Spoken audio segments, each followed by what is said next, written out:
नमस्कार मित्रांनो, आपल्या नवीन संधी या यूट्यूब चॅनलमध्ये सर्वांचे स्वागत आहे। तर मागच्या व्हिडिओमध्ये आपण पाहिलं, आपण तुळजापूरचे दर्शन घेतले आणि तुळजापूरचे दर्शन झाल्यानंतर तुळजाभवानीच्या दर्शनानंतर थेट आपण निघालो होतो ते म्हणजे येरमाळ्याला। असे म्हणतात की तुळजाभवानीचे दर्शन झाल्यानंतर येरमाळ्यालाही जावे लागते देवीच्या दर्शनासाठी।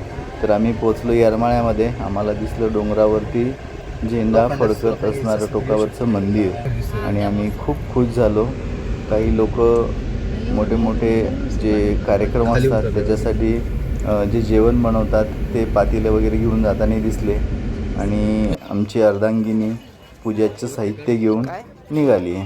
चला तर मग आपण पोचलो आता आपल्या मेन महाद्वाराजवळ आणि आम्ही आता चढू लागलो आहोत आपल्या मंदिराच्या पायऱ्या। तर खूप मस्त वाटतंय।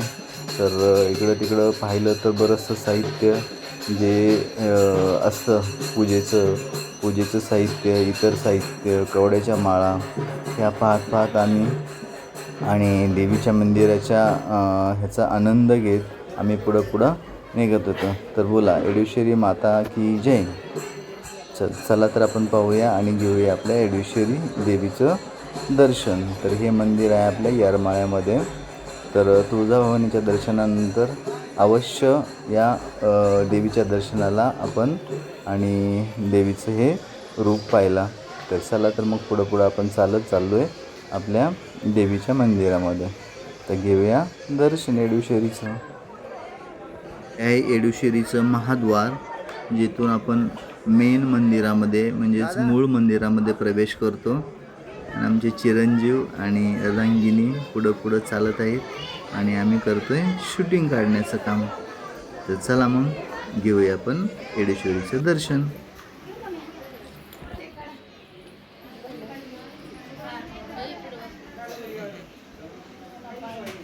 बघा किती कवड्याच्या माळा आहेत, ते पोत आहेत।